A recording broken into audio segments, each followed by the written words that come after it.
Paul Hawken, an absolute pleasure to have you on the podcast. Carbon is often vilified.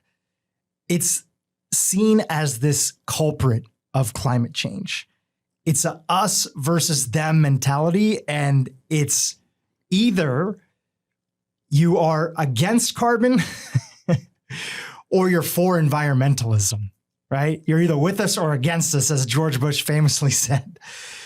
But you've described it not as this villain, but as this animating force of life. Why is it so important for us to change this story and this relationship that we have with this molecule that's the foundation to life? Because it is the foundation for life. Exactly right. And we see carbon as an element, and we were taught that in high school science, of course. And we can measure and look at it that way. But what we've done is basically objectify it and make it a thing, when in fact there's 1.2 trillion molecules in every cell of our body. And so we're looking at it with the same mindset that caused the problem of global warming, which is to objectify the living world and to objectify and make other the causes, and to create an economy that's all about self and grasping and getting and taking and extraction and concentration, and not about community, which is all life arises from community, and not out of respect, not out of compassion, not out of kindness, not out of a sense of connectedness, which is we're inseparably connected. It's just our minds that have, sort of deluded us, and of course all our media and social media and everything, that we are individuals. The only individuals in the world are in comic books and Westerns. There is no such thing as an individual. And yes, we have a distinct mind, and we can think things that are very peculiar to us and not anybody else. And we can connect that, and we have extraordinary language to do that with. But that doesn't mean biologically we're individuals or we're separate.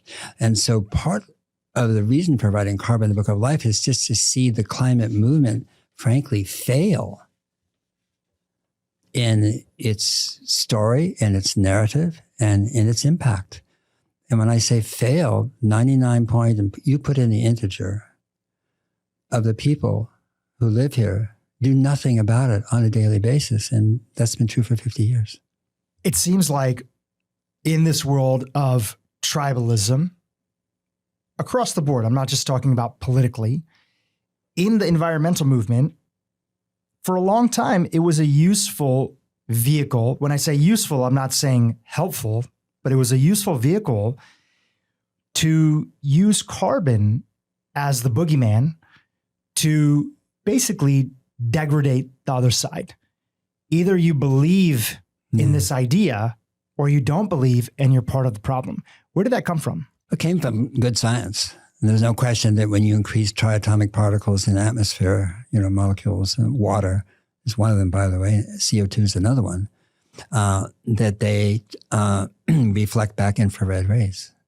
And the infrared comes from the sun, heats the planet, heats the atmosphere. You increase the number of CO2 molecules in the air, and a certain amount of heat is reflected back. And as you have more molecules, there's more heat. And that's global warming 101. We've known that since 1856. So the rhetoric and the concern is, well, let's stop putting them up there. And that's what Project Drawdown was about, which I created in 2013, which is, can we just bring it back home, please, and stop putting it up there and get some sort of equilibrium that we had at one time in terms of the climate, the atmosphere, heating, warming, etc.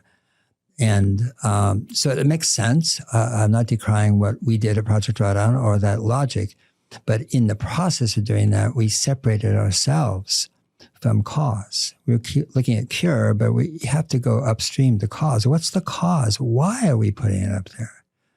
And why are we putting it up there in massive ways with a rhetoric and a story? And I say the story now is the climate narrative that is completely BS.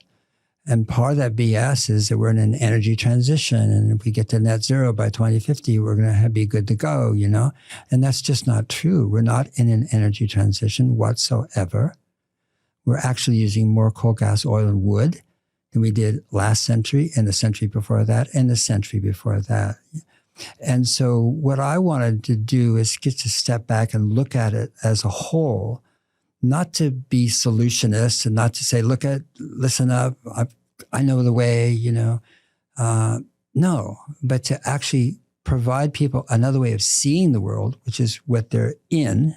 So that's about being in a world, and to see it in a way that gives them a much more expansive, inclusive, and to me, a more compassionate way of understanding how we got here, where we are, and where to go forward from that point, but not in the sense that, like, I know you don't. I'm not interested in that. A huge part of that is fundamentally starting off with this important molecule that's been so demonized and reapproaching its role in all life, not just human life, but everything around us. You say in the book, carbon is a window into the entirety of life with all its beauty, secrets, and complexity. Tell us about some of those secrets that carbon has. Well, the secrets are in the 3.4 trillion creatures that we share this planet with, and then in the uncountable number of plants that we also share this planet with. And I often say to people, not in an arrogant way, I hope, but that we don't know where we live. We don't know where we live. We literally don't know the earth. And, but furthermore, we don't know who we live with. Our understanding of invertebrates and vertebrates and creatures and birds, etc., is just now sort of opening up to the idea that plants, insects have consciousness, have language, have emotion, have these qualities that we have never associated with the living world.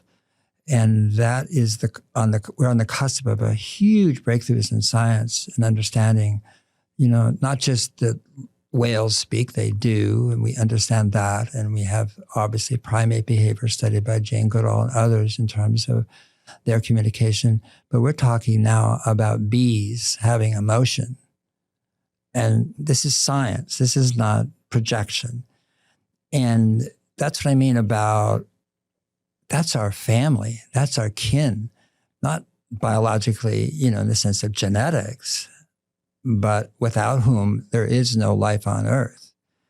And so to give a sort of expansive sense of the word you read, the complexity and the majesty of this place, it just changes perhaps your sense of respect. And then maybe it changes your sense of what you are doing or not doing as a denizen of this planet. You're here, you come, you live, and you go. So what are you going to do while you're here? Are you going to increase life on Earth? Are you going to decrease it? Are you going to destroy what has taken 1 billion years to create? And we've lost 70% of our mammalian population in the last 50 years. That's a pretty rapid decrease. Or are you going to act in such a way, live your life in such a way that absolutely creates more life, not only for your children and your children's children, but for all people who follow us? And actually, the fact is that by and large, indigenous people, that is to say, the tribal cultures, and maybe tribal is not the right adjective, have been doing that for tens of thousands of years. And you could say, well, they didn't have a choice. Fair enough. They didn't have technology. They didn't have ways not to, but they stayed in a place and they learned to live there. And it taught them how to be, in a sense, not just the caretakers, but the progenitors of life in that place, that is to create more life. And so if you look backwards and you look at the record that we have, that we're putting together anthropologically and biologically of people who lived before the settlers, before the colonists, before they were, in a sense, discovered and then, rapidly, in many cases, not terminated, but, exploited. You find people who have extraordinary way of seeing the planet. They could hear plants. We thought, oh yeah, right. We are mocking them. They actually can hear plants. They can communicate in such a way. They see a world differently. Well, they've been there for thousands of years, had lots of time to learn how to do that. We've been here, I say the settler colonists have been here a relatively short time. Now, I don't mean to exempt China, India, and cultures that go back 4,000 or 5,000 years. Those are different than the settler colonist cultures that I'm referring to, who came in from Europe to the Americas. But I think what I'm trying to get at is like, there's so much wisdom around us. There's so much knowledge. You know, the future is not in intelligence. The future is in knowledge. And we're all hung up on AI. What doesn't matter whether it's artificial intelligence or not. The future is in knowledge. And knowledge is gained in a completely different way than intelligence. One of the core themes inside of the book that is going to be a huge part of today's discussion is this idea of dissolving the human nature divide, which you so perfectly articulate in the book. You've said it's not that there's a climate crisis. We are the climate. It's not that there's a biodiversity crisis. We are those creatures. So why do you think modern society created a duality between humans and natures? And how do we return to some of this knowledge, this wisdom that maybe ancient societies had intrinsically? And how can we collapse this boundary to recognize that our lives are inseparable from the living world and nature? I think on the West, we have to look to the Enlightenment and the scientific revolution that came out of Europe. And it was extraordinary, is extraordinary to this day. But it depended upon naming and making distinctions as opposed to seeing inseparability, because that was already present for people. You know, they didn't understand it necessarily in Europe, but Descartes and so many of the discoveries that emerged from Western science, you know, in Europe, basically it was about separation. It was about making distinctions. You name something, if it's a that, then it can't be a this. So you have to make distinctions, and we continue to do that to this day. But that atomizes the world. It makes it into pieces and parts, and then you think, well, what am I going to do with that? How am I going to exploit that? Can I do this? Can I do this? Whatever, and so forth. You know, that was the birth of the type of medicine that's being practiced to this day in the West. And it has some good sides. It has some very destructive sides. You know, it's very different than Ayurvedic medicine, which goes back, you know, I don't know, 4,000 years, 5,000 years. I mean, on your program, you're talking about C15, right? And C15 is ghee, which has been used in India for thousands and thousands of years, even by vegetarians practically. Why? How do they know? They didn't know it by a name or code or, you know, but somehow they figured out how to create a diet and a food system that created healthy people, right? And so I think that where we are right now is this meeting. Maybe it's not a meeting in the traditional sense, but I mean, we're seeing this explosion of Western science as it continues to, but we're also seeing it meet indigenous wisdom. It's called traditional ecological knowledge. That is the ecological knowledge that the 5,000 cultures, you know, that non-Western cultures had and acted upon and act upon to this day. And what we're discovering is not how much more we know. I think what we're discovering is that we don't know. In other words, that it's more of a mystery, the living world, nature. And so that produces a sense of humility, a sense of discovery, a sense of wow. You know, what I said earlier about insects having emotions, you know, like that's such an anathema. If you said that even 10 or 12 years ago, you'd just be laughed at. You know, in college, you wrote a paper, you'd be getting an F, you would you wouldn't pass, you know, and so forth. So the rate of discovery right now is really is the threshold of what we don't know, what we didn't know. So if they have emotions, well, but they don't have a cerebrum, so where's their cortex? They don't have a cortex. Well, how can they do this? And so there's a great deal of was it revealing of what we don't know going on right now. And the fact the mother bats have a different lingo than the male bats, and they call it motherese. And they name their young. And they teach them about the male bats on the other side of the cave. Like, watch out for that one. And if you take the ultrasonic sounds that they're making, which we can't hear, and you slow it down so you can hear it, it is the most beautiful sound you've ever heard, and you've never heard anything like it. That's what I mean about, we're just at these thresholds. We're like, well, where do we live, and who are these, 8.4 million species? And what we know is they're communicating every single moment, every day, everywhere on the world. They're talking to each other, just like our cells talk to each other. And what are they saying? What do they know? And we've long thought that if our intelligence could understand everything. And now we understand that there actually may be very, very profoundly different types of intelligences on this planet who see and understand it very differently. And it's not like we're the top dog. And, we are in terms of language, no question about it, and with all due respect to Homo sapiens and the brain that developed from the use of language that developed our brain. I mean, it's extraordinary. But beyond that, though, there's a whole world here that we don't know. And we're just, I think, sort of like, somebody coming to a threshold or a mountaintop and looking down and going, oh my gosh, look what I see before me. I never knew that was there. And that happened, when Lewis and Clark went over the Rockies and different explorers, like there's huge lands there. Well, there's landscapes of biology that we are now broaching and going into. And I hope we do it well. But whatever we do, we are learning that we are part of a extraordinary web of life, far more so than we actually knew.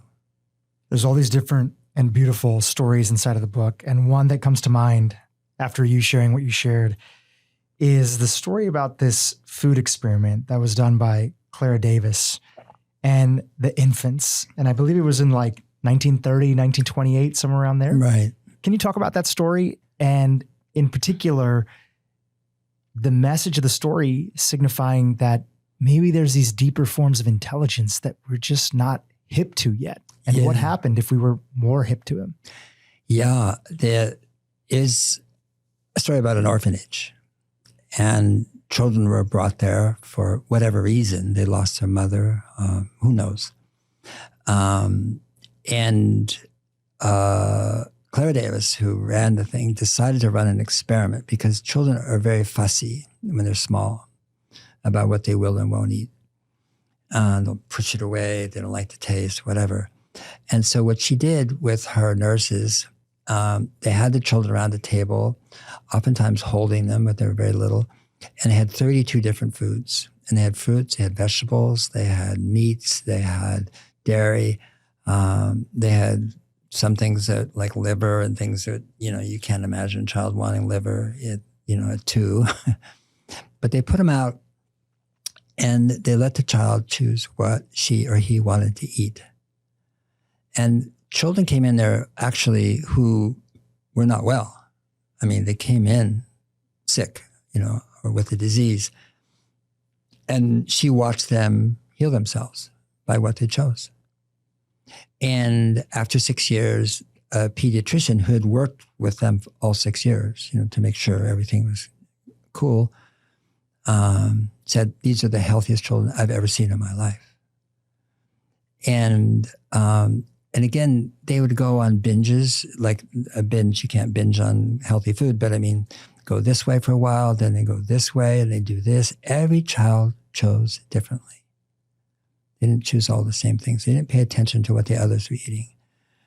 And so they were healed or they became very healthy.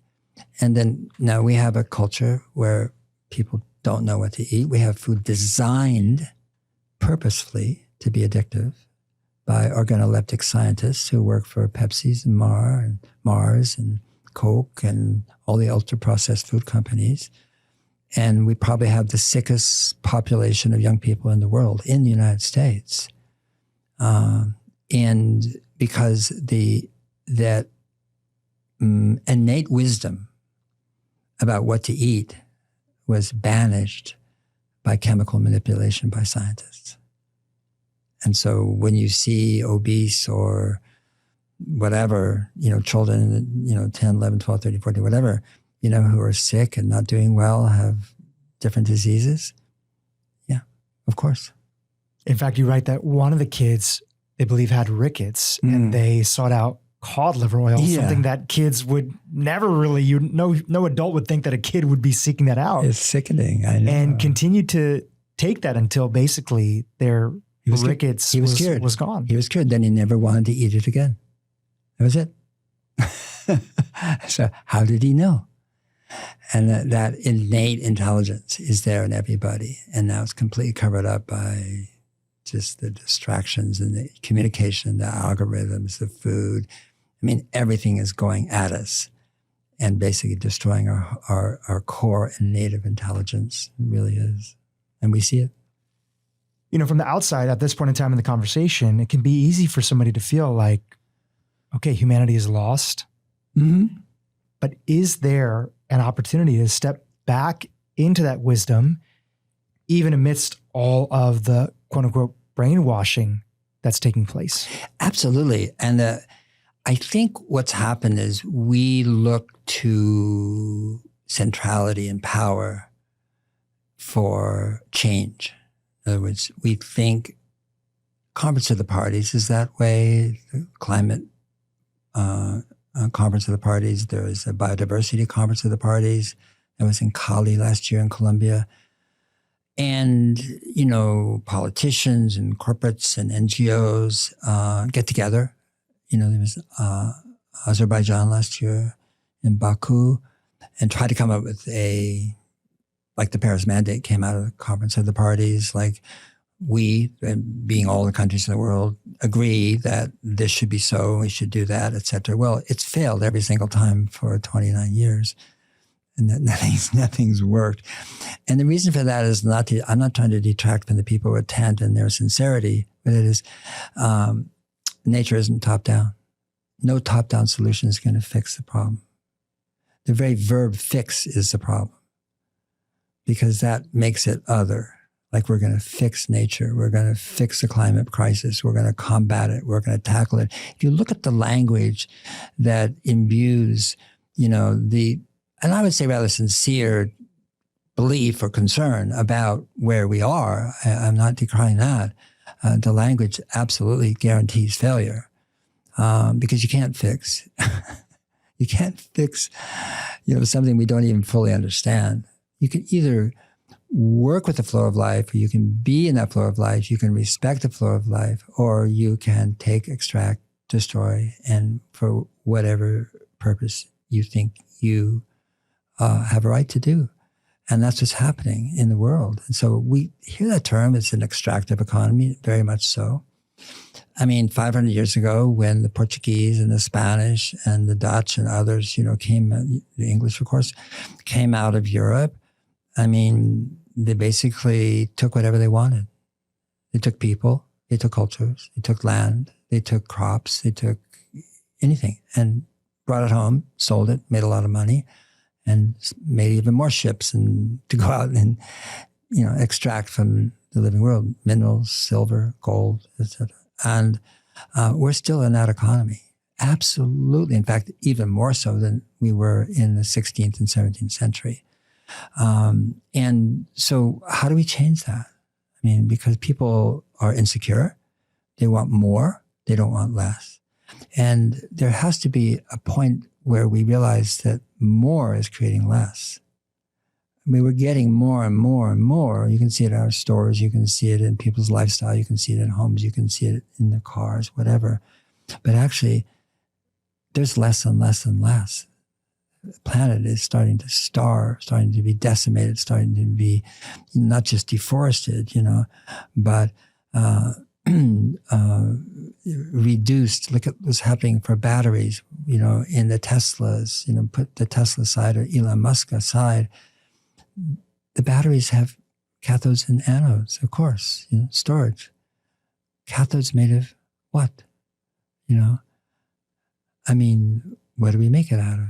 Well, we make it out of cobalt. Where does the cobalt come from primarily? The Congo. What's happening in the Congo? Well, besides war from Paul Kagame and Rwanda, there's different armies, but children are the miners in the Congo for cobalt, for our batteries, for our Tesla. And they digging holes, really, with no pit stops, nothing to prop up the land or the soil, tunnels to go in and bring out carbon. Children being buried alive. These are 6 years old, 7 years old, 8 years old. This is for our Teslas. So, and any other with all due thing, respect, yeah, right? I didn't want to. I'm not Elon Musking this. I'm just electric car, an EV. Yeah, and other batteries. Yeah, Yeah, our iPhone. batteries. We all have an iPhone. Yep. Computers could have been the Prius long before that, which has partially a battery that's part of it too. Hybrids. Yep. No question. Not to cut you off. No, yeah, absolutely right. And like I said, I wasn't trying to demonize Tesla. I was just trying to give an example because it's so ubiquitous now as an EV. But the point being is that nobody thinks about that. Nobody feels that. Nobody would want to do that. Of course, find me a person on the street who say, yeah, I want children to basically die, getting cobalt for my cathode on my battery. Nobody wants that. But we are in a system that's doing that. And it's once, twice, thrice, 4 times, 5 times removed from any possibility of awareness or connection. This is what I mean, right? We're so violently disconnected from each other, from place, from what we buy, what we eat, the farms, what's happening on the farms, and so forth. And that's the state of the world. And so in that, you have these narratives about fighting, tackling, combating climate change, And for me, and I'd have to say, I'm just like aghast at that language, because it's the same mindset that is causing and has caused the situation we're in today. Very male language, I might say, very gendered language. Fixing is another one of those. I love to fix things. I think that's okay, better than okay. But you don't fix something. You actually find out who you are and where you live and how this earth works. And that is missing from the dialogue. And even when we use the word biodiversity, well, what does that mean? It's code word. Of course, we do know what it means, but we don't. And one of the examples I give in the book is a scientist in New York who, botanist, he wanted to know how many roots, because that's where nourishment comes from. A plant comes from the soil. The energy comes from the sun, right? And carbon dioxide. Mix it well and you have sugar and the plant grows. But the plant sends down roots for moisture and for nutrients. So he wanted to know how many roots of ryegrass, single kernel of rye. And using an electron microscope, he counted 14 million. 14 million, it's just like a ridiculous number. And 10 million were real roots and 4 million were hair roots. So he put that aside, 10 million roots. Well, what are they doing down there? They have hyphae on the tips. They're connected to mycelia, connected to fungi. And they're transacting, they're conversing. Conversing is the wrong word, communicating with the mycelia and vice versa. And basically the plant saying, I need what? I like the nitrogen. I want phosphorus. I want selenium in some cases, zinc or whatever. The mycelium can understand it. And then in its network, which is extraordinary, it's producing it, bringing it back, and swapping it for carbohydrates. That's a single kernel of rye. Now just step outside, look at, go to a forest, look. We have no idea. And what we do know now, Dhru, is that we've recorded mycelia. They are communicating. It's the clicking sound, like the Botswana and the San people in Botswana, or sperm whales. It's a clicking sound, and it's in patterns, not just random. And the patterns repeat. And then there's series of patterns that clump together and repeat. And Adam Adamaski at the Royal Society in London says, these are sentences. And of course, other mycologists have said, well, no, you're wrong. But he's saying, well, what is it then? What is it? This systematic repetition of clicking sounds in series with spaces, just like Morse code in a way. It's communication. And again, you say, well, what does that have to do with, climate change and this and that and a heating planet and in biodiversity? What it has to do with you, and that is if you see the world as it is, more like it is than what we believe it is, it changes you.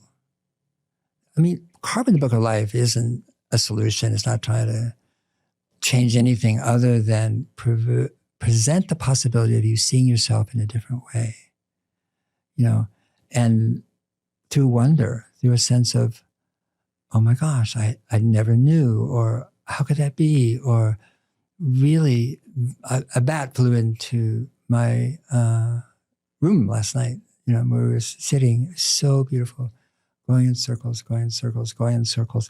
We're the only country in the world that think bats are bad. Culture, everywhere else in the world, they're sacred. And this is sacred, beautiful, beautiful bat going round and round. And of course, I went to the other room and opened up a door, and it went away. But it was just like, it felt like a blessing to me, as opposed to, oh my God, there's a bat in the room. Of course there's a bat in the room. Isn't that extraordinary? I want to pick up on this theme of duality, which is a big part of the book, is recognizing that.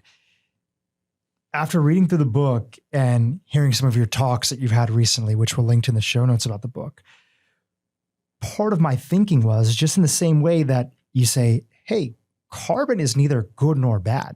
It just is, right? It's fulfilling its purpose in the fabric of consciousness to show up and be a key molecule in the creation of life.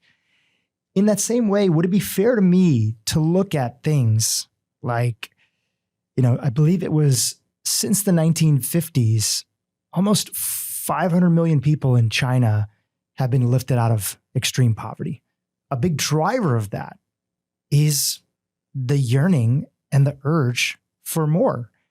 It's the urge for growth, for possessions, for materialistic possessions, for creation, for building.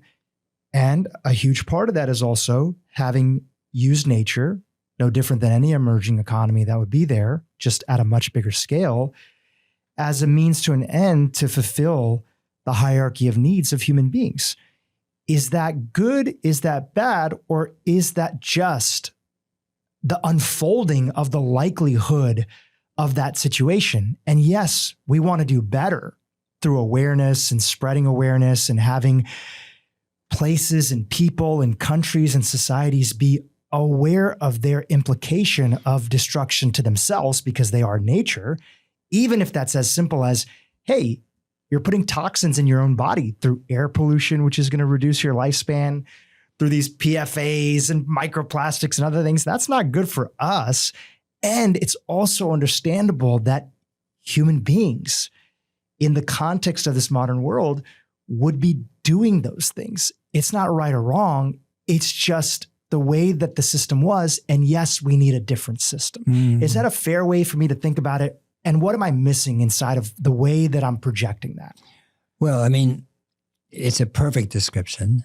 And I would say the Chinese, Xi Jinping, will not decide their future. Nature will decide all of our futures. That's going to be, it's the decision maker of whether we survive or not survive, whether we live well and beautifully and, or don't in warlike conditions. So your question is, well, where do we go to from here? Actually, if I could just interrupt. Yeah. And I do want you to expand on that, but it's more in the sense of, we have people, health has become so mainstream here in America in so many different ways, right? I'm talking separate from the political landscape. But within that context, I think largely a lot of people have felt that they've been on the receiving end of saying their life, their profession, their yearning for, improving their family's economic means has been deemed to be bad, in the same way that many people have demonized, which you're trying to get people out of. They've demonized carbon as being bad. And this book is reframing that. Anytime somebody's told me that I'm bad, that I'm wrong from any kind of perspective, it really works. People shut down, Yeah. right? They don't listen. Right. And so I'm speaking a little bit to this larger idea, is that can we see even things like growth within the duality of life, that there's a lot of things that end up happening because if we were in that same position as those individuals, not to stick on China, it could be these emerging economies in India that might be using dirty fuel sources or whatever it might be, right? We would be doing largely a lot of the similar things. And yes, we need a better way. And can both of those things exist? And partly that takes us down out of this idea of somebody else has to fix it. It has to be a top-down approach. This is somebody else's fault. This is the problem with people in Brazil who are cutting down the rainforests, not the demand that we see in the United States for people wanting grass-fed beef, which partially has led to a lot of that deforestation that's there, right? Is that bad? Is that good? And can we move away from those labels, see it as not helpful for us to get to our ultimate goals as a society?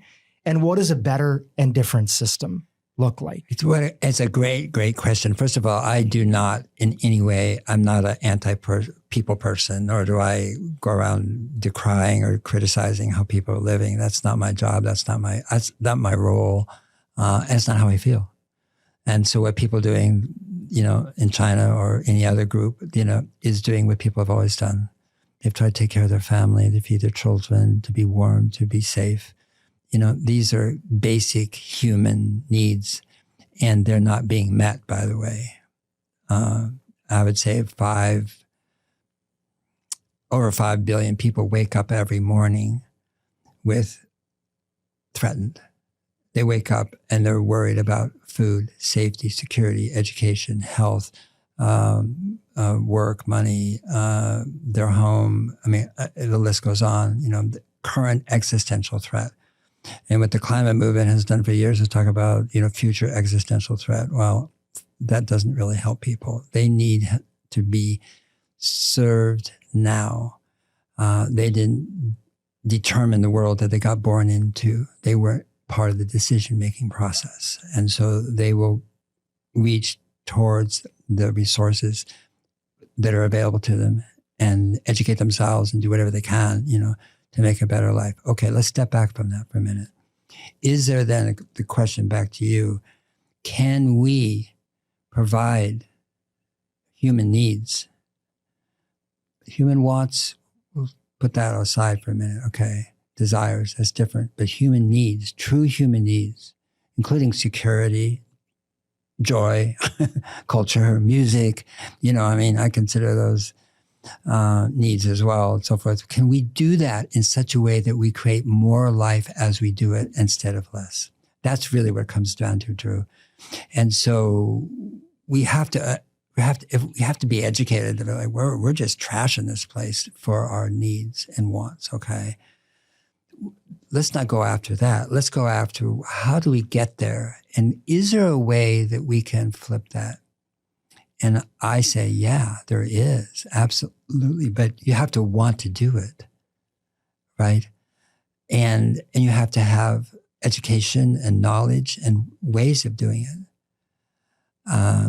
And so there's a company in Northern California called Oath, and it invented a biostimulant, which is over 114 different microbes. Healthy soil is a biome. We have a biome in us. We know very well biomes are really important, and they're kind of magical and mysterious, and they change very quickly. And basically, this biostimulant is being used in Rwanda. And the University of Rwanda is studying it. Paul Kagami is very, very aware of it, and it's increasing yields extraordinarily. 35, 40, 50%, no chemical fertilizers. Okay. In other words, it's going with what soil wants to be instead of trying to trash it and top dress it with chemicals that were invented by the Germans to make better bombs and better poison gases, right? So I think, everybody thinks healthy, available, affordable food is a basic human right. And so it's not about saying, oh, well, chemical farmers and this and that makes them wrong. No, it's about, look at this. Look what's being discovered. Look what's being invented. Look what's being practiced. Look what's being implemented around the world. And what I would say to a larger level, I mean, I think most people don't feel like they have control. They don't have a say. They don't have a voice and so forth. But underneath all that, I said there's not top-down solutions, but there's a different solution, which is there are thousands and thousands and thousands of communities in the world that are living differently, that are growing their food differently, that are relating to each other differently. We don't hear about them. They don't light up our amygdala like the New York Times, the Washington Post, and social media do. They're small. You can ignore them. Fine. But at ETH, the University of Zurich and so forth, the Crowther Lab has called restore.eco, no E on the restore. And you can put that in the show notes. And it's got over 200,000 areas in the world where people are restoring life on Earth. And you can write the location and the name of the organization or who's doing it and so forth. We don't hear about that. So I think humanity is having a response. And it's a beautiful response. And it's happening all over the world. And we just don't know about it. We don't hear about it. Zooming out for a moment here, in the book, you talk about the Earth being a conscious planet, a sentient planet. I'm super curious on your thoughts on this. Do you believe that the Earth has a form of awareness in itself? Yes, I do. I do. There's a book called Are We Smart Enough to Understand How Smart Animals Are? That's the title of the book. And so to think that that's true isn't to then say, I understand or I know or this is why. I can't explain it. I believe that to be true. But there's a lot of things you can not explain biologically. You go back over 1 billion years that have emerged from the planet that we don't have an explanation for. We really don't. And it'd be hard to imagine that if there's 3.4, trillion creatures, these are our earthmates, these are our roommates here, and they're talking every day, right? They're communicating. Maybe talk's the wrong verb. What verb works for you is fine. But they're communicating. Every cell in your body is communicating with the cells next to it and around it, right?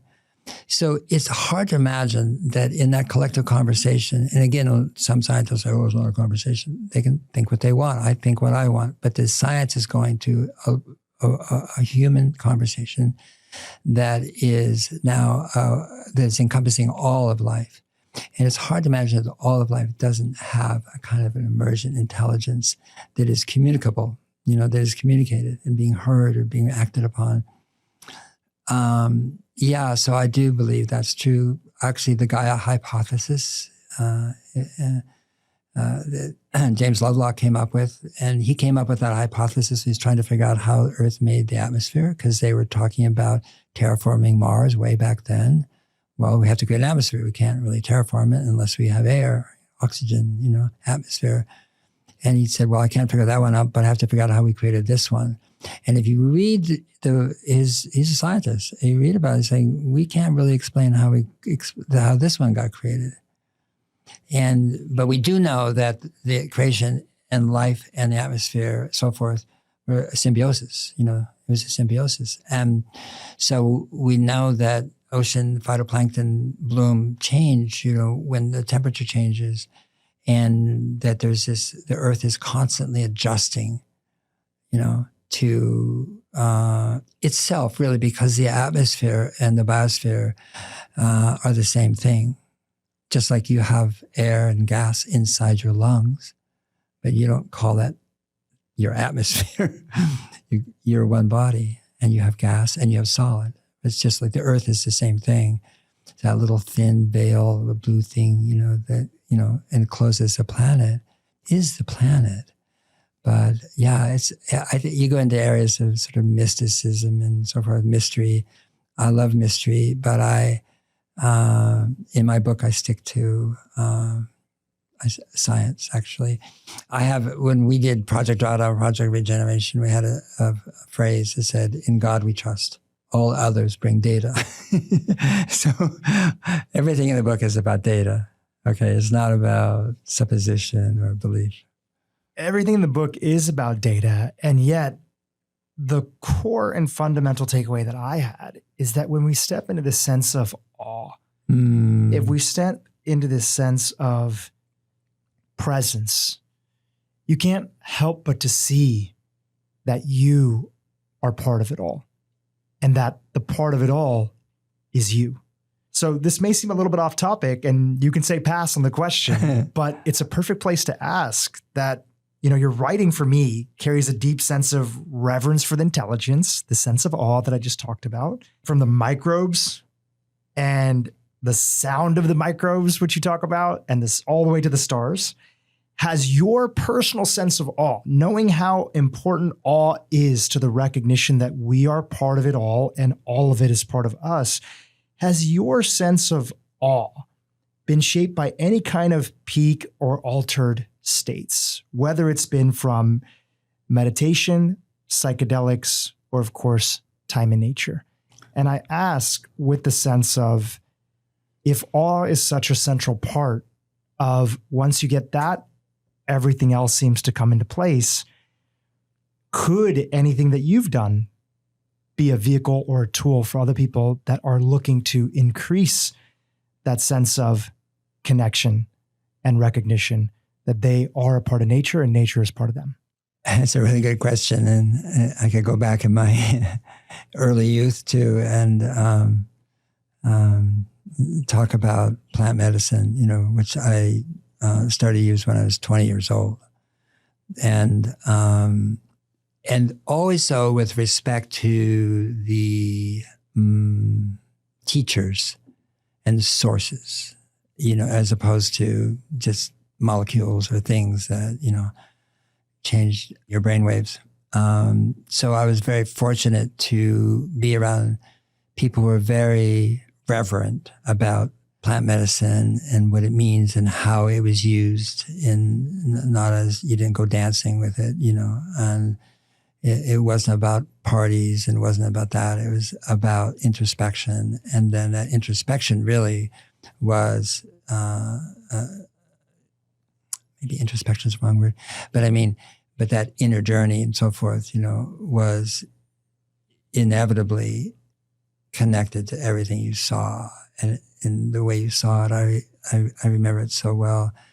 And because of that, I went into the natural food business, actually. And I no longer took any plant medicines. Not because I thought they were bad or shouldn't or anything. I just stopped. I felt I'm good. And so subsequently to that, I would say it had more to do, not to say I didn't have experiences when I was a child, but it had more to do with being in nature and literally being in it and listening, watching, seeing, and then just being pretty much appalled by my ignorance, by what I didn't know, by lack of certainty, by just questions. And that exists to this day. And I think what happened, Dhru, is that when I was young, my home was a really bad place to be in. It wasn't safe. So I spent every moment I could outside. And I always felt safe in nature. Never felt threatened. Rattlesnakes, fires, this, floods, nothing. It was cool. My uncle, who got captured in World War II by the Japanese and then escaped into the Philippines jungles for 3 years, I think. and then he fed himself on snakes. Wow. And so when I was growing up, he was a herpetologist. He studied snakes. That's what he had already studied them for 3 years in a way. And so he would teach me how to handle snakes. And this is a boa, and this is a rattlesnake, and this is how you hold it, and don't grab it there, grab it here, and so forth. So there was that immersion into something we often feel threatened by, snake, right away we get, alert at least. But I feel like that that whole experience of being safe outside carried into the rest of my life. And as opposed to seeing it as other or as a threat or I can't survive here. Yeah, I can. I knew I could. So that's influenced me a lot. And then actually I started a natural food company, and what interested me was because I started because the food was crap then. I'm sorry, it was just like it is now, but in many cases. But I wanted to have organic food, and that was the term we used. And I spent several years contracting, meeting with, and learning from farmers all over the country who had been practicing organic agriculture sometimes for decades and decades. They didn't change, because it was demand. They did it because it was land, and they wanted to treat the land properly and leave it to their sons and daughters in the way they found it or better. And these people were like teachers. They were like gurus. They were like, because they knew their land and so that was a teaching for me, that connection between people and the land, and that what you can learn by being on the same land roughly, instead of, getting an airplane, flying to some place and fly back. And you don't learn much that way. You can have a good time, but you don't learn. You learn by staying in place. And so those had a big impact on me. And I think the last thing, which is just that seeing the climate movement itself be extraordinarily dualistic and ineffective. And I'm not talking about individuals who do things, and try to make a difference. I'm not talking about that. I'm just talking about the movement itself, the rhetoric that came out of the Conference of the Parties and corporations and, all that sort of stuff. And finally, I did what I could on that, but that's why Carbon, the Book of Life came out to say, can we just change this conversation? Because I don't think it's working. It's not bringing us together. One of the thoughts that I had is that some of the people, not that I would ever say somebody needs this book, but let's use that language. Okay. I felt that some of the people that could most benefit from this book have been the loudest voices of the environmental movement. When a lot of people see your work and they think, oh, if we could only get the other side, which often means to them, Republicans, people who voted for Donald Trump, people who work at oil companies, if we could only get the other side to embrace this idea, the world would be a different place. I felt more of, there's all these people for years that have been talking about the climate crisis, and yet they use the most, as you mentioned, dualistic language in the world instead of meeting human beings where they're at. What do people care about? People care about clean water. They care about clean food. Right. And you can't talk about some of the themes inside of this book and the modern climate crisis without stepping into some aspect of recognizing that we live in a political landscape. And what I've seen over the years, even as somebody who always felt is very supportive of a lot of themes that you talk about inside of your book, Drawdown, and many of the conversations. And so many people on this podcast come on and champion things like regenerative agriculture, which you've been talking about forever. What I've seen firsthand is I'm seeing years of largely top-down media, or it could be top-down influence in the form of celebrity, saying how beliefs that I had about food or toxins in my food system or concerns about pharmaceuticals was considered anti in some sort of way. And it just goes back to this idea that I felt some of the people that could most benefit to actually get us across the finish line as a human species together, because we're all in it together, Right. are the individuals that want to put down the other side for believing in something that they deem to be incorrect, false, or misinformation, which is largely that they may not understand yet why somebody wouldn't want to eat seed oils in their diet, even if the data is mixed, or might really care about, being selective about certain therapeutics, or might really have concerns about microplastics that are out there. So it's less of a question, and it was more of a point that this, to me, stepping into a sense of awe and awakening, is a book for anybody that's still stuck in the idea of it's me versus you, it's us versus them. Exactly. I couldn't agree more. It's interesting to see the early reviews and readers and the response. A lot of them use the word poetic a lot, which I've written poems, but I've never published them. This is not a poem.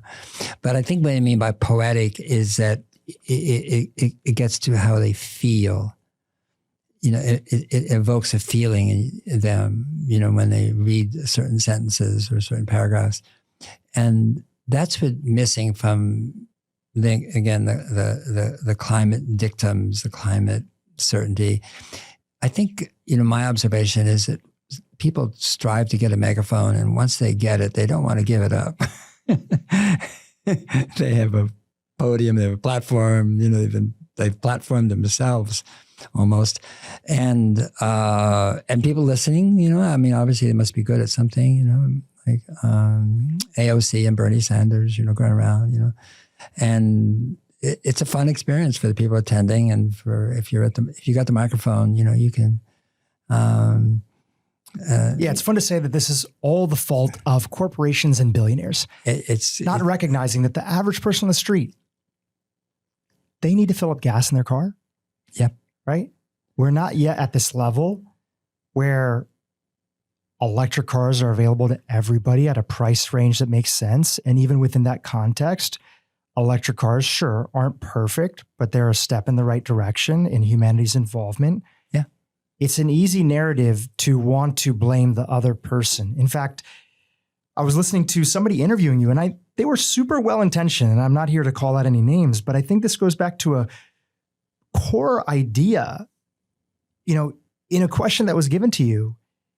The interviewer, again, well-intentioned, was likening human beings to being a virus on Earth. Right, I heard that. And I think if we fundamentally have to ask ourselves, if the story of carbon is about creation of life and human beings are part of that, how could we think of us and our existence on Earth, which is part of that unfolding of consciousness, as a bad thing? Yeah. It's not perfect. It's an evolving situation. But I do truly feel that some people believe that growth and even the existence of humans is a plight on this planet. And that's a very sad story to me. Do you have any thoughts on that? Well, sure. I mean, I do think the existing, capitalist exploitive extractive system will collapse, economically. I don't question about that, because it's based on debt in every sense of the word, both capital debt. I mean, and it can't sustain itself. That's for sure. That is not about human beings. That's about a system.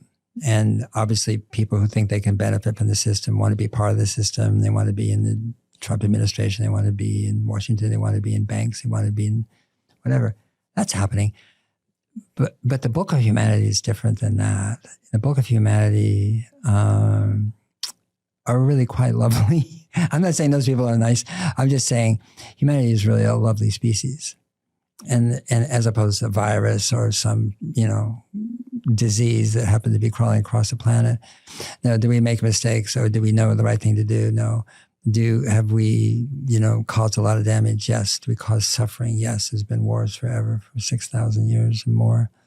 But I do feel that we're at the cusp of something that's coming to life, a borning that is really beautiful. That's what I see. I can see all the things that Bernie Sanders and others are saying about others. I can see the polarity, and I don't necessarily disagree, but it doesn't move the needle. I mean, Bernie Sanders was, when he ran for president, I've known him for a while. He's a great guy, but I mean, he was going on his private from city to city to city, giving 4 or 5 speeches a day and decrying fossil fuels.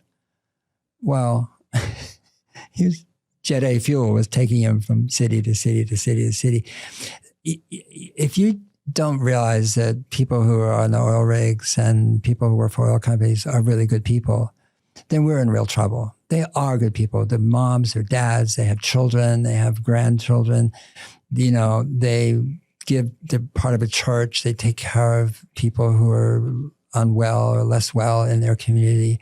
These are good human beings, but we're so focused on this projection. And one thing I want to say about the climate narrative too, that gets to this, is that we have this idea that we're in an energy transition. If people would just figure it out, somehow, and switch to renewables, right? Solar, wind, that, we would have the net zero in 2050 and everything would be solved. And, and Dhru, that's just so extraordinarily mistaken. We are not in an energy transition. 80% of the energy in the world is coal, gas, oil. 20% is electricity. We can make that renewable probably. And by 2050, maybe not. Let's say we do. But you can't make steel. You can't make cement. You can't make plastic, even if you don't want to. You can't make aluminum. You can't make roads. You can't make sidewalks. You can't make with electricity. So can we stop talking about this energy transition? We are not in an energy transition. Can we have an adult conversation about where we actually are? Hugely dependent on fossil fuels. Hugely dependent on them. We can't do it with nuclear either. Say, we'll do nuclear. That can't make cement. That can't make steel. That can't make aluminum. That can't make glass. Come on. I'm undereducated on that. Why couldn't nuclear be a part of that? I'm undereducated. You can, because you can't make cement with electricity. You can't make steel with electricity. You can't make that's. You're saying it needs fossil fuels. It needs fossil fuels. If you're going to make cement. And if you're going to make steel. Mm-hmm. And if you're going to make cars. And if you're going to make roads. If you're going to make buildings. And so we're not even having a conversation that's actually logical. Because they came out with Jimmy Carter as president that we're going to energy transition, nuclear energy, think about that. Somehow we just have nukes and we would have basically renewables and then we're good to go. It's just, again, I'm just saying, can we just have an adult conversation? That's absolutely not true. We use more wood in the first 25 years of this century than the last century. If we, per 25 years, in other words, we use more wood per capita from here to 2025. More wood in the 20th century than the 19th century. More wood in the 19th century than in the 18th century. We've used more fossil fuels in the same way, more in the last 25 years per century than in the last 100 years. We've used more coal in the last 25 years than we have if you prorated it over the last century, the 20th century. The 20th century used more than the 19th century. 19th century used more. 2.3 billion people depend on wood every day for food, or not food, as cooking, and heat. 2.3 billion. More than all the nuclear power in the world by a factor of 4. That's the world we live in. And again, I am definitely not into solutionism here, saying, by the way, I got this idea, read my book. That's not what I'm saying at all. I'm trying to say, can we look at the whole of the situation we're in with respect? Because that's what you're talking about. You talk about the people who don't know or cannot possibly entertain doing anything other than what they're doing to stay alive and survive and take care of themselves and their children. That's respect. And so we have to enter this whole conversation with profound respect for each other and acceptance, and listen to things that we may disagree with, but listen with openness, receptivity, and compassion, as opposed to being right. I mean, being right is a sure way to be wrong, in my opinion. And I hope nothing in the book comes across that way. I do take a couple digs at technologies where I'm going, are you kidding? Did you do physics in 9th grade? Because this won't work. So it's not like going after the people or the promoters of the technology. It's just saying it won't work. Well, let's talk about that a little bit. Okay. So there is a growing hope in technologies like carbon capture, geoengineering, people talking about, I think it was Bill Gates talking about reflecting the sun's rays away from Earth even. And yet you suggest, as you mentioned, that these may be rooted in the same thinking that created the crisis in the first place. Yeah. What are the limits of technology in healing the Earth? And as part of that, where is the room for the viewpoint that's largely today in Silicon Valley being a techno-optimist, the idea that if you study the history of humanity, that major improvements in lifespan, in quality of life, came from the deployment of technologies at different levels, sanitation, antibiotics, etc. And the role of technology to help human beings, when appropriately used, to be a part of something that can help us take care of ourselves, lift others up, and also take better care of the planet. So where do those things come together and where do they divide? Technology is really the word weaving. It's a weaving together knowledge, okay? And technology has always been with us, even when we didn't call it technology. Making a carpet is technology. Making clothing is a technology, really important technology. So we can't be pro-tech or anti-tech. It's so silly. We are geniuses, human beings, at technology. However, having said that, you can promote technologies that may make sense from a financial point of view that don't make any sense in terms of science. And one of those is carbon capture. There's a direct DAC, and the idea is that you can suck the air, down, and there's 4 parts of CO2, right, per 10,000 parts. And you separate that out, and then you've got the CO2, and now you have to separate the C from the oxygen, get the carbon, all right? And then you liquefy it, and then you pump it somewhere where there's a geological formation, and you put it there, and you captured it, and somehow this is the solution, okay? What's wrong with that picture? The picture is that the reason CO2 is in the air is called entropy. We all studied it. Second law of thermodynamics. Energy only goes one direction. If I burn something, you get ash, right? You can't make a log out of ash. You make ash out of a log. CO2 is entropy from burning coal, gas, and oil and wood. Right. So what are we going to do? We're going to set up these enormous machines, by the way. They're really huge, that are basically sucking, separating, liquefying and pumping. Well, that takes energy. Well, where's the energy going to come from? Well, they're saying renewables will come from renewables, solar and wind. Okay. Solar and wind also have a footprint. It's not like they're free. It's not free energy. They have a big footprint to make a solar panel. They'll last 20, 25 years. Wind turbines, they have the wind turbine problem. The blades, no one knows what to do with the old blades, okay? It takes a lot of energy to make a wind turbine, all right? So that creates entropy. If you use energy, there's entropy. That's, again, second law, inviolable.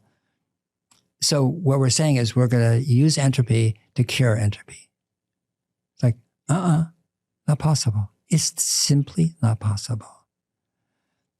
And so to me, that would be like saying, like, you're a rancher and you have a lot of cattle and, I'm looking at all these cow patties on your pasture and going, let's make a cow out of that cow patty. Because the cow patty is entropy, right? It goes one way. We took the energy out, cow did, or we did, we eat, boom, and we poop. Okay.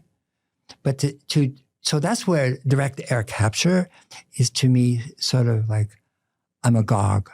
I'm absolutely agog as a layperson that gets a hall pass as a technology that's going to make a difference. And I say some of the other ones too, just like, no, they won't work. We do know what will work, but that isn't one of them. Speaking about knowing what works, one of the things that you talk about in Drawdown, which is a solutions book, and that's not the focus of this book here, that's the primary focus of today's conversation, is on the topic of knowing what does work, is carbon sequestration through regenerative agriculture. Yeah. Share with our audience in contrast. Will. Yeah, the purpose of regenerative agriculture is not to sequester carbon. That's the outcome. For example, there's many analogies in health. The purpose isn't this, that's the outcome, right? Health is the outcome. But, the purpose is not to buy a lot of bottles of pills. And so regen ag basically is taking, I consider soil an organism, not as a medium. And it's full of different living things, of course, live soil, that is healthy soil. So are we. We consider ourselves an organism, but soil is an organism, in my opinion. But whether you like that term or not doesn't matter. Healthy soil is full of life. Microbial life, bacterial life, and there's nematodes and worms and beetles and all sorts of things crawling inside, making it home. 90% of all insects actually come back to the soil at some point, daily or weekly and so forth, or the plants on the soil. And, but we talk about regenerative, the soil is the source of all life. And I don't mean to exaggerate. Find me a source of life besides the oceans, by the way. But on land, find me another source. There is no other source. It comes from plants. All animals, insects, everything eat plants, right? And some, or they suck, the honey or the nectar or this, or they nibble at it and so forth. All comes to that.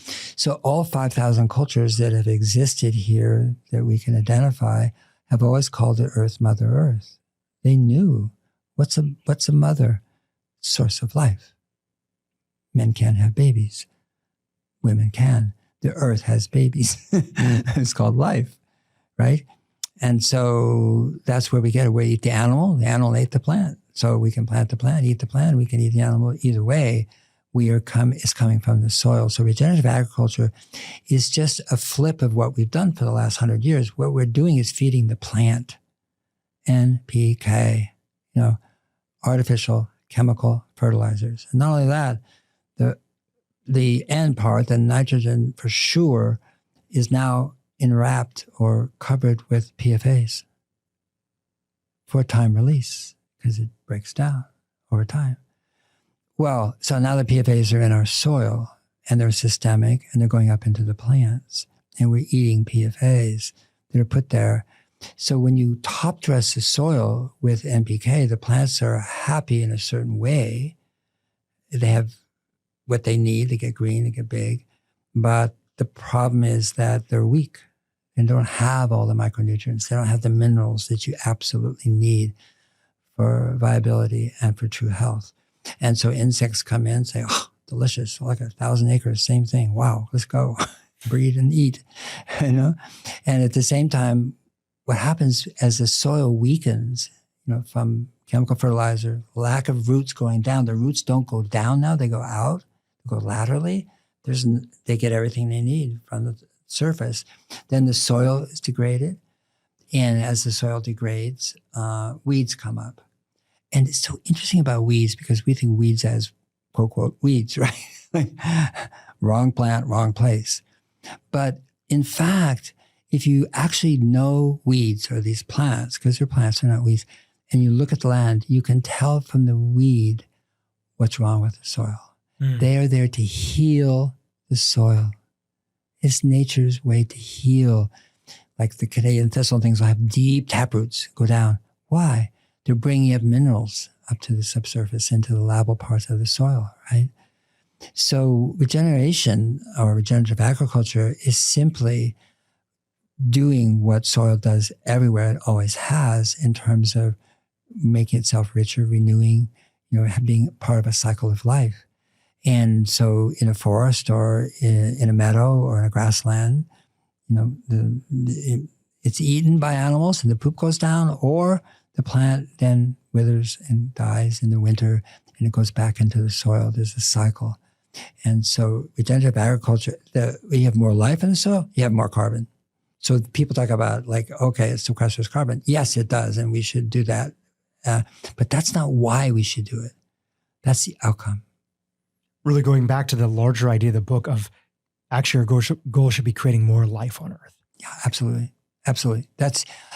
I can say this emphatically. The only way forward for humankind is to create more life on Earth. There is no other way. I don't care what Bill Gates says or what some oil company says or this or that and so forth. There is no other way. Does part of that include also human life? Yeah, absolutely. Because for a long time, many of the top environmentalists were seeing human beings as a burden on Earth. And the thing that they miss is that we're part of nature too. And there's a way of existence that's there that, to quote, the writer, architect, author, environmentalist in his own form, William McDonough, growth is good, right? Growth is good. In nature, growth is good. It's done in harmony. And that's what we've forgotten as a species, and we're trying to get closer back to that source. But to say that growth is bad, right? Do we look at the growth of a tree and say that's bad? No, but let's parse this a little bit. Growth of what? Growth of what? Growth of what?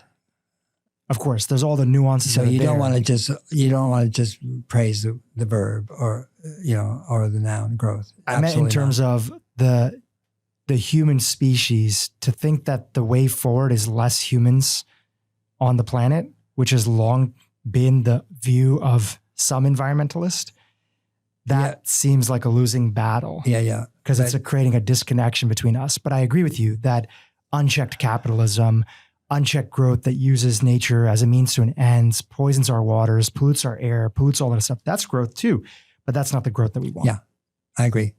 Going after people is not really a winning combination of, a winning argument, because they already feel like a victim. Most people on Earth, frankly, today feel like a victim. They are coping. And we may be not realizing that in our privileged existence here in California or parts of California, but really go out there, talk, interview, see. People are very threatened by the world as it is today, and they're coping and doing the best they can. And again, that's why this isn't an anti-human thing, it's a pro-human thing. It's like these people, these mothers, these children, these fathers are good people. They need to have the capacity to take care of themselves, not to be taken care of. That's patronizing. But and so that when we're talking about creating more life, the tools, the things, the materials for their home and so forth. There's a company called Invent Wood, and it's in Maryland. And I think I wrote about it a little bit in the book, but, Chinese inventor, and basically it can take bamboo, but obviously any form of wood, and make a substance that is lighter than steel, 1/6 the weight, and 50% stronger, 1/2 the cost, and replace all steel. And so that's like, whoa, no steel, because steel you can't make without coal. So you eliminate coal right there, and you treat the forest very, very differently. You don't need much wood or bamboo to make it. And that's 8 to 9% of carbon emissions are from steel manufacturing. So that's just, there are techniques and technologies being invented now, which are just extraordinary by really amazing human beings. We don't hear about them so much. And maybe in my next book, I think I will talk about them, to give people a sense of the genius of humanity as opposed to its banality. Now, I'm not sure if you've come across this, but there's some new work out by the author Ezra Klein and his co-author. They've written a book, Abundance. Yep. I haven't read the book, but I've been watching a lot of the conversations. And I think in the context of this conversation, again, you can always say pass, we'll take this out. But where I wanted to get a chance to get your perspective on something, as a long-term Californian resident, one of the things that the book talks about is that largely states and cities that consider themselves as liberal, very pro-environment, like California, they've been focused on process and not always outcomes. And there's a world where some of those things can come together. And in the book, they talk about specifically the challenge in California as a state. And from the excerpts and the conversations I've seen that are out there, and one of the conversations that are there is that because of such stringent laws that came from a good place, well-intentioned, we put this barrier in terms of building housing for a lot of the population, especially individuals on the lowest end of the economic totem pole. Right. And part of what the left can wake up to, largely just using that as a pocket, or people that have been the staunchest environmentalist in the traditional sense, is it time to revisit some of our views that is still pro allowing us to build, but not getting so stuck in the not in my backyard way environmentalism that prevents the state from being affordable for people to live into? Yeah. That's my loose explanation of it. And I'm sure somebody gave a much better explanation. Yeah. Have you been following this conversation? Yeah. And do you have any thoughts on that? Yeah. I wish they hadn't used the title, because they don't create abundance. They just shift the rate of exploitation of the environment. There is no abundance in their thesis. What they're talking about is the polarity between the Republicans and the Democrats. Republicans get shit done, and Democrats are going, wait a minute, but what about this, and what about this, and what about this, and all these laws and strictures and so forth, And they're looking at both parties and saying, you're California, you had light rail planned forever. You've got $20 billion invested, and so forth, and it looks like it'll never be built. Or the interventions on homelessness. Exactly. That don't seem to be doing anything. Yeah, we see the results of this. I just had to repair a pathway at my house where I live, okay? And it was made of actually wood manzanita that I found there where I am. Like a reclaimed type of wood? It's just manzanita, manzanita. And yes, and everything else is reclaimed wood and so forth. And we were fixing it, and a building inspector went by and red tagged it and said, we're just repairing it. It's been there for 16 years. And red tagged it. Okay, $95,000 later, over 14 months later, and I was a contractor in my misspent youth, so I know how to build things, Oh, you have to go look at the cement blocks, and you have to just get x-rays to show that there's steel in them, sufficient amount of rebar. And it was so bizarre. It wasn't just building inspectors taking care of safety and, of course, make sure everything's cool. And so, that would make anybody a Republican right there, that experience, I live in a very liberal town.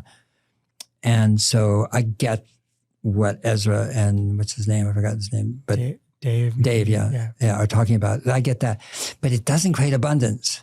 It creates more, but not abundance, because it's still based on an extractive economy. Where is the cement? Where is the wood? Where is the asphalt? Where is all this stuff going to come from low-income housing and so forth? I have a friend, Jonathan Rose, the Rose Companies, and he builds the best low-income, super low-income, subsidized. People can't even afford to live there, green housing in the world, in the United States, and they're full.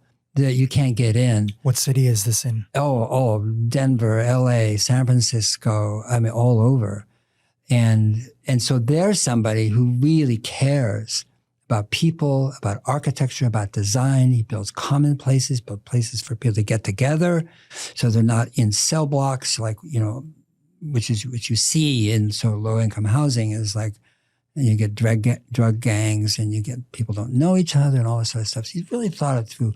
We know how to do this, but he just does it. Doesn't matter whether it's Republican or Democrat. He just does it in those cities because they need it. But I'm just saying, it's like, we really need to have the conversation about abundance, because the book I'm writing right now, when I saw that, I said to my wife, gosh, I would have used that title for my book if they hadn't used it. So kudos to them. Yeah, it's a much deeper conversation. Yeah, I mean, what abundance are they talking about? Because they're not talking about the living world. They're not talking about nature. They're not talking about water. They're not talking about forests. They're not talking about creatures. They're not talking about roads. They're not talking, et cetera. Yeah. Right. It needs to be taken a lot deeper. The thing that I did appreciate, at least that the conversation is happening, is similar to the larger environmental movement, which, again, you've paved this unique path where you really are focused on outcomes. And I feel like a lot of the movement can learn from you, is that if we don't keep outcomes in mind and people and what they really need to live a good life, we're going to miss the boat on things. Yeah. You saw this during the last election. There were so many individuals that cared about health as their primary voting in this world because they have an autistic child.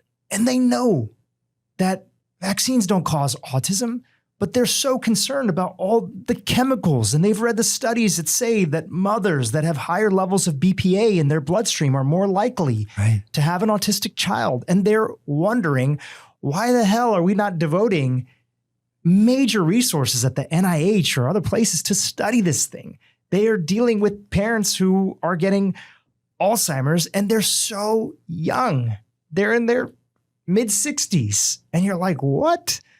They're dealing with people who are, every one of their friends is having autoimmune issues or other stuff. And I think that for a lot of people, it was so focused on this one human being, right, is so bad that we can't let him back into the office, that they missed the boat on the fact that so many individuals, I'm just talking about this health block, largely people who were previously considered themselves completely liberal, always voting Democratic, they actually are speaking up about something that they really care about. And if politicians would listen and give that voice, I think there's way more of those people that are out there than individuals realized. They care about the environment. They care about health first and foremost. They don't have all the answers, but they want people, doesn't matter which side of the aisle, they want them to talk about the fact that, yes, we are poisoning the earth, we are poisoning the climate, but what about us here in America that have all the resources in the world and are spending all this money on healthcare, and yet every family out there is feeling like they're getting sicker, not healthier? Well, they are, and we should go upstream. That may be the name of my next book, actually, is Upstream. And because we're dealing with it downstream. And we're dealing with everything you named. And we're trying to deal with pharmaceutically or other means, which is the biggest industry in America is basically pharmacy. And so you're dealing with the NIH, you're dealing with the USDA, you're dealing with the FDA, you're dealing with the agencies that have been bought and captured a long time ago by big ag, by big pharma.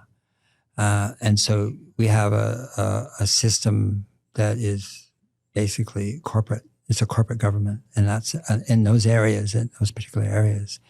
And instead of having whether it's agency or whatever it is, but a polity that says, can we just go up to cause? There's a parable of the river. It's been around for 1,000 years, and it shows up in different ways. But it's about people being by a river, and they're eating or whatever they're doing, and then they see somebody going down the river, who's like can't swim obviously, but being carried away by the flow of the river, and they go jump in, pull the person out, and go, wow, And then there's another one.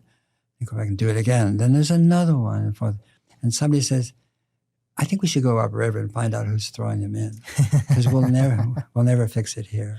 Who's throwing them in? Yeah. And the point is, so we aren't going upstream in this culture. We're going downstream. Go watch CNN. You see ads for diseases I've never heard of, and I'm fairly literate. I've never heard of these 13,000 diseases.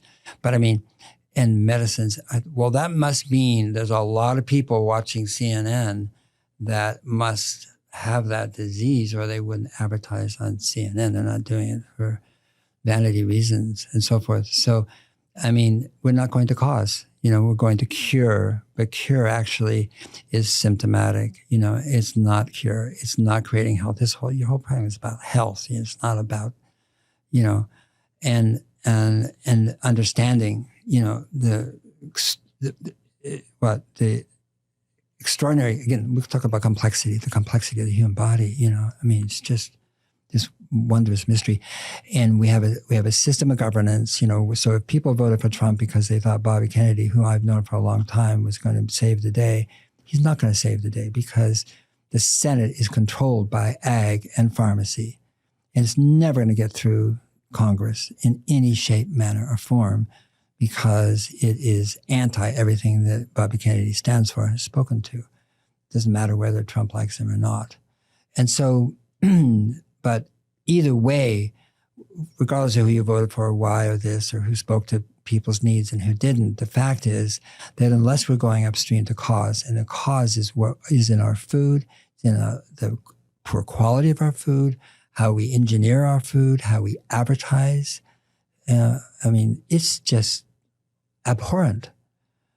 And to me, and I say that to me, Pepsi, Coke, Mars, these companies are committing a crime against humanity by spending $5 billion a year teaching 11-year-olds to drink Mountain Dew, the highest amount of sugar and caffeine you can take from anything you buy in the store, and with pop stars, thrown in just to make sure that it's attractive. So that's where we live. That's the culture we're in. We've created this culture. So unless we're really talking so that people can, mothers and fathers and doctors and who are, care about this, we can come together on this, but we can't come together by treating it downstream. You mentioned something that I'd love to just have you expand on a little bit more. I think largely people listening to this podcast would say, I'm not waiting for anybody to save the day, but I do think people can come into a position of power at a company, potentially in government, and directionally move in the right direction. Some things they'll be successful on, some things they might not be successful on. From the outside, following the early stages of the campaign, there's been a few things that it seems that under Secretary Kennedy's leadership have happened. The first one is recently the statement being made to reevaluate how infant formula is being made in the United States. And it does seem that along with it, there is a lot of signaling that there is an upcoming ban on pharmaceutical ads being advertised on television, which some people feel is not really related to the marketing of the products, but is actually a weaponized method to control favorable coverage of pharmaceutical companies on CNN, Fox. Fox takes ads from pharmaceutical companies. All the big players do. They're on YouTube. They're everywhere, right?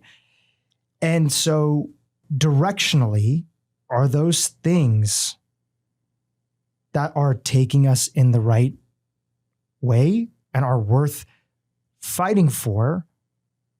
Or do you feel like we're being misguided? Well, we're being misguided by the President of the United States every single day, and with intention. The question is, can somebody within that, make a difference? I don't know that they can. We'll see. Make a difference in key areas, which are around health and welfare. Health, not welfare, but, the welfare of human beings in terms of their health. I don't know. I mean, to, work for somebody who has incapable of not telling, of telling the truth, incapable of it, just lies purposefully every single day and says things that are so bizarrely incorrect. And And basically his teacher is Roy Cohn. If everybody wants to know how Trump acts the way he does, read about Roy Cohn and you'll understand he has a method to his madness and so forth. And so did Hitler, so did Viktor Orban, so did a lot of people. And Steve Bannon talks about flood the zone, flood the zone, flood the zone. You just, every day, it's just all this stuff's coming at you, coming at you, coming at you, and so forth. You know, whether Bobby chose, made a right choice or not, I don't know. You know, I don't believe that corporate America as it's constituted is going to let too many changes being made in our food or our medicine. I don't think they'll let, it's a province. You know, and they have big influence. The contributors to Trump, they're not contributors to Bobby Kennedy. We'll see. You asked fair questions. You asked very fair questions. Yeah, and I love your thoughts on it because, as you mentioned, you've known him. You have a major voice in this space. So to just close that track of questions with something, what would be something that you would like to see him do, even amongst the fact that you've said very vocally, you don't imagine that maybe either he could be empowered in the right way to do it or that big pharma, big ag, big food is so powerful that they could stifle it. Even amidst that, what would be something in the next, or some things in the next 1, 2, 3 years that you would like to see Secretary Kennedy do that would make you feel, wow, that was something significant? It's not that full answer to the question, because there's many questions and there's usually not one full answer. But if there were to be something, what would it be? I have lots of candidates. Pesticides would be one, which he doesn't have any control over whatsoever. And what would you like to see happen there? Oh, I mean, we approve pesticides here that other countries don't. We approve herbicide made by Syngenta, all right? And Syngenta was an English company, and now it's owned by the Chinese, okay? And the herbicide is banned in the UK and banned in China, but they fight to sell it here, Syngenta. What name does it go under? I know Syngenta is the name of the company. Do you know which herbicide it is? I'm blanking on it right now. We'll figure it out. We'll put it in the show notes. I'm embarrassed. You know, okay, so it's something we sell in the States, but it's banned in other countries. Well, it's banned in the country where it's made, China. So just even as a start, this Maine, it's probably one of the best sellers for Syngenta. If that was able to be taken off the market, that's something it's a bigger competitor, you know. Yeah, it's a huge company. And I'm just saying, if you look at what the EPA authorizes, other countries are going, can't understand why we authorized it. Or look at the science, you know. And so that is, again, go to cause. Can we go to cause, please? The second highest level and almost the first level of cancer in the United States is where? Where? Well, I know because I follow your work. Iowa, right? Ah, yeah. It's pesticides. Tell the audience why. Pesticides and glyphosate. Probably glyphosate. You know, who knows? But I mean, the rich black soil, you know, that Iowa has and had, you know. I mean, no wonder people want to farm there. It's extraordinary soil originally. But because it's corn soy, basically, it's just drenched in pesticides and herbicides. Every farmer knows it. Every family knows it. They're seeing cancers there in like 3rd, 4th generation farmers, you know, their great-grandchildren that have never been seen before in the Midwest. Like, where did it is like such unusual forms of cancer, you know, in children, tiny children, so forth, you know. And so I say that only because about pesticides is because it's, if you could just get to EPA, you know, because it's corrupt. The EPA process is totally corrupt when it comes to chemicals. And that's what Kennedy's against and tries to stop and tries to, you know, but I think it's a lot faster and a lot more decisive if we ban the chemicals used in agriculture that are banned, in Europe and even China. I mean, we are the outlier in the world in terms of allowing chemicals that are extremely toxic to be used. Anything else you would add to that? Well, A low-hanging fruit that would make you feel like this was a significant sense of progress in the environment or in the toxic nature of our society here in America? The greatest toxic source, I believe, is agriculture. I could be wrong, but I think it is. We have 500 dead zones in the oceans today. It all comes from agricultural runoff. Okay. And nobody sees that and they don't think about it. You know, they eat their whatever, you know, from the farmer. That's number one. Number two is we have lost our pollinator population about 70%. There's different estimates as to that, so I don't want to say that's true or not true, but it's around there. When we get to about 3 or 4% pollinators, the Earth flips and goes back 1 billion years. In other words, it just dies. And where are we at right now? 70. We're at 70, so if we get to 3. Yeah, get to 3. We're 70% loss. 70% loss. Loss, yeah. Mm-hmm. So I would go after,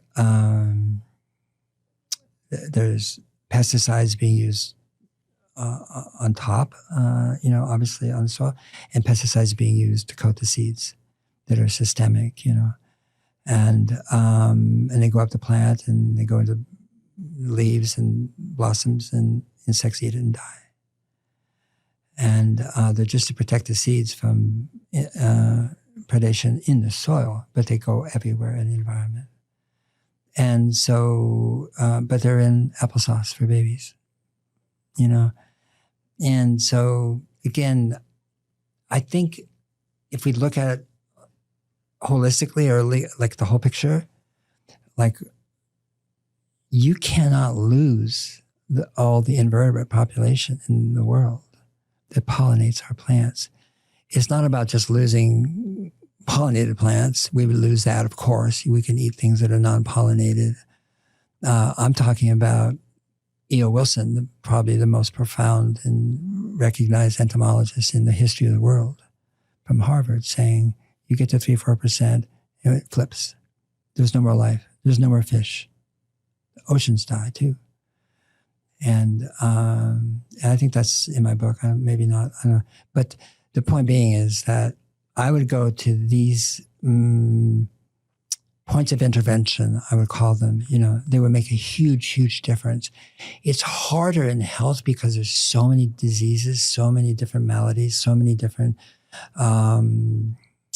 treatment modalities, you know, and some of which make sense, some of which I don't really think make sense, some of which are, you know, toxic in their own right, some of which have done double-blind studies. And if you just are slightly better than the double-blind with the chemical, then it gets passed. You know, I mean, it's stuff like that, you know, which you're going, this drug has been authorized, it's passed, you can buy it, you can sell it, you can prescribe it. You know, it's just corrupt. Even amongst that corruptness, taking it back to the ideas inside of this book, is I was left with this sense of when you truly step into this awe to understand that even with everything that's wrong, there's also everything that's right. And I think largely most people, when they step into that sense of awe, they feel like, sure, there's a lot of problems that are there, but the awe, the beauty, the laughter, the joy, the everything that makes consciousness worthwhile and celebrating in nature, there's way more good than there is bad. And it reframes how you even see the bad out there. One quote that stuck out to me in the book was, every problem is a solution in disguise, or it wouldn't be a problem in the first place. I feel that that thinking is available to you only when you step into that sense of awe, which to me comes along with the fact that, yes, there are problems, there are injustices, there's things that we've gotten wrong as a society, as human beings and as man, but it couldn't be any other way than it is, including our desire to want to change it. I agree. Because how did it end up this way? This is the way that it is. Yeah. through the inspiration of yourself and highlighting solutions and not seeing ourselves from nature, the acceptance of, okay, this is the way that it is. And inside of that problem is the solution. Let's not try to argue against reality, but rather step into it and see that the solution is there and we are part of the solution. We can be part of that solution. And it comes back to stepping into that awe and that awakening that we are no separate from nature. And the through line between all of us is carbon. That's my takeaway from it. It is. I agree. You did a better job than I did just there. I think that I am sure, as I said earlier, that we're in a stage of collapse in many areas. I'm also very sure that humanity is rising in beautiful ways everywhere in the world. And life only exists in community, only. Your cell is a community, for example. It doesn't exist outside of community. And what's happening is people are forming, gathering, coalescing into communities, small communities, which we may see as marginal, not important, but is important to them. Changing the land, changing schooling, changing relationship, changing how they build their buildings, changing how they interact with each other, reducing their footprint, which is not their overall purpose, but it's the overall outcome of being a community that celebrates, that has music, that shares, that cares. And that's happening all over. And find one near you. They exist, or make your own. So that it's the only way to me to be able to take in the news, and to read that. If you read that every morning, it's kind of a toxicity itself, and to counter that, you really want to really focus on the extraordinary qualities of human beings, and go for that, go to that, be that, support it, and that exists as well. And so the thing about, you talk about awe, is that we are awesome. Okay. People are awesome. And I talked about Ben Wood, the inventor, but I know him and he's like a Thomas Edison. He's got all these inventions and he's so not childlike. He's smart as a whip, but he is childlike in a way. There's a kind of an innocence and joy that he has, He is here. He exists. And I've just been very fortunate to meet him. But to me, he's like an example of what's out there everywhere, from Uganda to the Sami people up in Norway to everywhere on earth right now. In Japan, I hear about and connected to, read about, informed about the things that are coming up. It's kind of like after a fire. We had a big fire here, LA, okay. But watch what happens, The grass comes up, it's super green. Why? It's been fertilized by the ashes, right? So it's greener than normal. You get wildflower blooms that you've never seen before. Maybe not this year because of the dryness, but you will, and so forth. In other words, we are both the fire and the new growth at the same time, as opposed to being one, And so that's my guide. That's how I'm guided, I guess I want to say, is by people just like yourself. Paul, before I let you leave, I got to ask you about this. A lot of people don't know that you, in Boston, I believe in the 70s, you talked about founding a natural food store. That natural food store was Erewhon. Yeah, right. Where did the name come from? It came from a book by Samuel Butler. And it was a 19th century send-up of 19th century England. And so it was a spoof, actually. And the main character in the book is shipwrecked and lands, and he's climbing over a mountain range. He comes down, there's a whole city and people and so forth. I mean, it's really New Zealand, but it doesn't ever use a name. And he goes there and he's just so amazed by what he's seeing. And then he's arrested because he has a watch on, or maybe, I don't know whether it's a fob, but he's got a watch. And he's thrown in jail. He said, well, what did I do? He said, we banned machinery. We banned it here. Machinery enslaved people. And that's beginning. And then people go to the colleges of unreason, and they go to the colleges of unreason to learn ways of talking that only people in the colleges of unreason can understand. If you didn't go to the college of unreason, then it's just garble. You can't communicate to anybody else, and so forth. And on and on. Again, it's a send up of England. Because I thought at that time the world was upside down and backwards, especially the food industry, because I'd had my own experience of having asthma for 6 months to 18 years old, and then changing my diet, and boom, in 9 days, I could breathe again for the first time in my life without aminophylline ephedrine, without a drug. The first time, and I could feel air at the bottom of my lungs. And I thought, WTF, I went to doctors all this time. And I went back to them because I had 3 doctors prescribing the drugs I needed because I was ODing on them. I had to get 3 different doses just to breathe. And I went back to them and told them about it, and I went on a basically food fast, simple. And they just dismissed it. They all dismissed it. Oh, psychosomatic, this, that, just a chance. You're lucky. Maybe it's your age.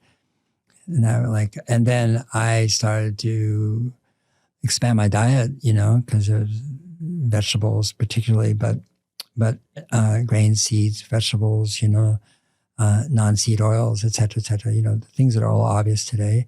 And I had to go to different store, Chinatown, Japantown, the Quaker store here. I had to go to the farmer's market. And I thought, should be a store, But so when I was in Boston, there was a kind of a buyer's co-op where on Newbury Street, and it was under the macrobiotics, and brought in food, and then one day you just split it up. So it wasn't really a store; it was like a co-op. You just came in, had bags there and scoops and And so I was asked to. It became a store. Sort of without a license, and I was asked to take care of it, and I did because I could read. Nobody came in, and I loved reading. And so one day somebody came into the store and said, "How do you know this food is organic?" And it was oats, actually. And it says, "Because I get it from the Mennonites in Pennsylvania." Like, come on. Somebody else that same week said, "How do you know your seed oils, are cold pressed?" I said, "It says right there, you can read it, cold press." And they both, I thought, I didn't know. I felt like I didn't know they were organic, the oats. I didn't know the oil was cold press. I just believed it. So I wrote to Hain, who's Hain, by the way, and said, tell me about your cold press oils. And they said, well, there's no such thing as cold press. It means cold process, which means, we chill the oils, take out the stearate so they're clear and not cloudy. And I was furious. And then that's, I don't know, the same week, the oats came from Pennsylvania, and they came off the back of a bobtail and with no lift. And so these 100-pound bags of oats. And you could see in these Bemis bags, this label sewn into it, National Oat Company, Iowa, Des Moines, Iowa. And I was taking these bags down, and I immediately got on the phone. You had to get information. Des Moines, Iowa, National Oat Company. There was no. And a really bright, nice woman answered, "Hi, can I help you?" I said, "Yeah. Tell me about your organic farming program." And she said, "Huh? Tell me, what?" I said, "Tell me about your organic farming program." And said, "Organic." She said, "Honey, would you tell me what that means?" And it's like, I explained. She said, "Oh, gosh, gee, I don't know. We just buy oats and roll them. That's all we do here." And then Hain wrote me back a letter with it. And if that hadn't happened, I would have just done something else. I don't know what I would have done. And I said, "Oh man, I'm going to replace every single thing in my store." There wasn't that many SKUs, by the way, maybe 50 SKUs, and with organic. And I'm going to walk the farm, meet the farmer, see them, make sure, because I had a grandfather's farm. I grew up there, and that it's organic. And so that DNA is still in the Erewhon today. Now, the difference is that we were very affordable. We had 500,000 students in Boston who couldn't afford to eat anyway, some ways, but certainly not, high-priced foods. So It was very reasonably priced, and people could afford to eat out of Air One. And it grew and grew and grew, Yeah. Yeah. Now, I know that people think of Air One as the most expensive grocery store in America. That's how it's often introduced on social media. Yeah. And it might be, but as part of that, I don't see that as a bad thing. And I'm not saying that you're saying it's a bad thing. Mm-mm. I see that as a demand of, if you look at a city like Los Angeles, where you have the modern day Air One that a lot of people know, Right. You literally have people flying in from Japan and other countries to see it and take photos with the $20 individually wrapped strawberries that are there. Is sure, it may be a little gimmicky, but it's actually a byproduct of the fact that people really do care where their food comes from. And it's not that it has to be highly priced, but a little bit of it's sort of replaced some of the other aspects of luxury in people's life. People thought that getting great luxury food, like if you wanted to go spend $100 on something, you'd go to some fancy Michelin star restaurant. And then you realize that a lot of these restaurants are buying the same groceries from the worst grocery stores or places or whatever. It's just they know how to dress it up in service and other things. So I kind of like the fact that people are excited about spending money on things that, sure, it might be a little bit expensive. And that's obviously not we're going to scale to the rest of the world and people in America, but it's part of the signaling that there's a demand and an interest in people wanting the purest and cleanest things that are out there. And it's one part of the global landscape of solutions that are there. So I give them high marks on the organic quality, for sure, Air One. In terms of price, a lot of things that are high priced there you don't really need. If you're buying, grains and vegetables and good oil, you're fine. You can shop at Air One, no problem. You're not, there are things they sell there that are very expensive too. Sure. But they're doing it, and so yeah, I don't take credit for it. I could credit for starting it for sure, but what it became is what it became, So I opened the store on Beverly Boulevard. I opened that store. So and we had a lot of really very famous actresses and actors and people. I used to deliver to their door, and they opened the door. Oh, that's so-and-so. I was a delivery boy and a manager and the owner. But yeah, so I've seen it matriculate, and become this phenomenon. Yeah. Yeah. Well, I'm a huge fan of, you talk about community. Mm. I think we need communities. And I think of, how many times I want to take a meeting and somebody's excited that, oh, we can go to the hot bar at Air One and we know we can get really good food overall, right? There's plenty of different options that are there. Right. There's mac and cheese, there's this, there's that, but you can get grass-fed beef, you can get wild caught salmon. And I think it's a larger landscape. And I think going back to our earlier part of the discussion, we were talking about Tesla, we're talking about this.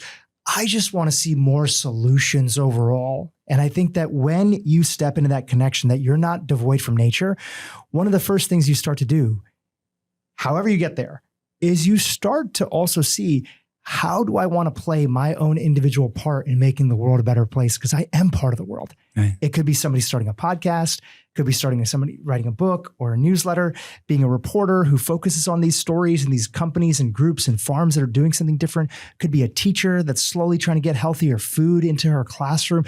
Whatever it is, we all have that little role that we can play. And sometimes that little role turns into a large role.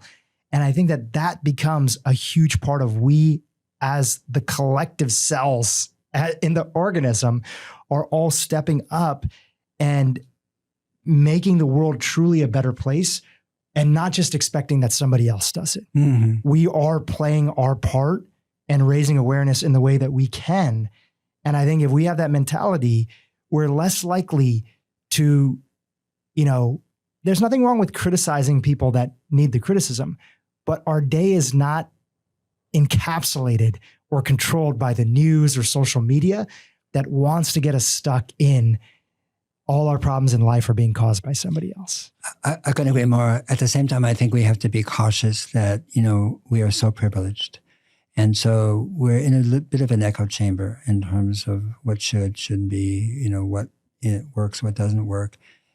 I'm not arguing against them so much as I'm saying is that we want to be sure that at least in awareness, we are aware of the entirety of human being and what they're experiencing on a daily basis in terms of nutrition, in terms of food, in terms of clothing, in terms of warmth, in terms of healthcare, in terms of knowledge and so forth. And that's harder to get. I live in a very privileged community as well. So I'm not, up north. And so it's important if we're going to look at it holistically, we've got to look at the whole. And we're not the whole here. And but we're fine. I mean, we exist. We're here, and nothing wrong with that. But we have to make sure that the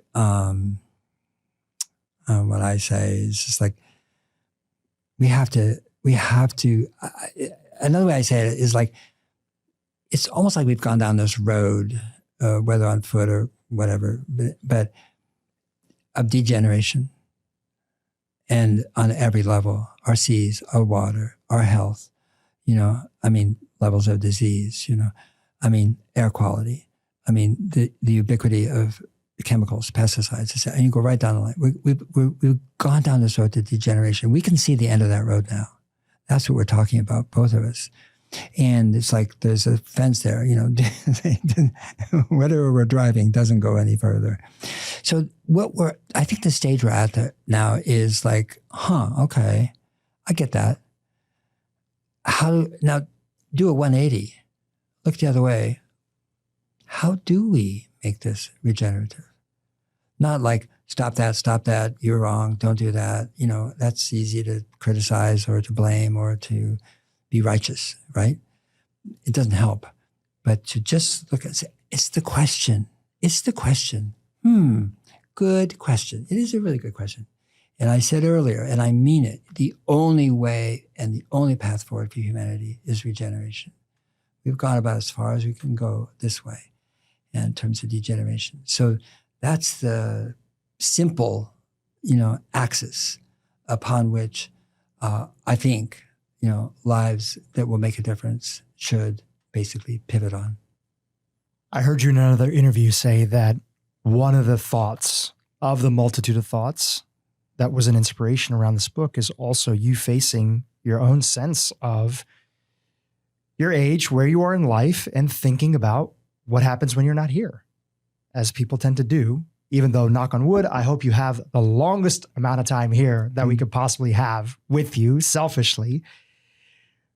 In that sense, I've also feel like I've heard two thoughts from you in different interviews. I've heard some thoughts, which is we're unsure if humanity will make it. And another thought that's there, which is humanity will make it. That is part of the duality that exists that's there. Help me understand how to make sense of it as we're winding down this conversation. Sure, just change the tense. Humanity isn't making it, now. Does not. And humanity can make it.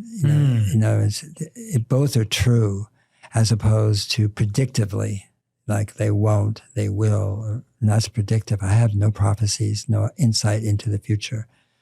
I do have a sense of course, of direction, of flow, and that flow, the one where they can't make it, we can't make it, so forth, is polluted and you can't tie its own shoelaces anymore, it is failing, it is tripping up, it is causing disease, causing suffering, and there are some amazing people doing things that are joyous, that are creative, that are rooted in common sense and higher sense, both, who their lives is dedicated to that, and it takes many, many, many forms. There's not one form.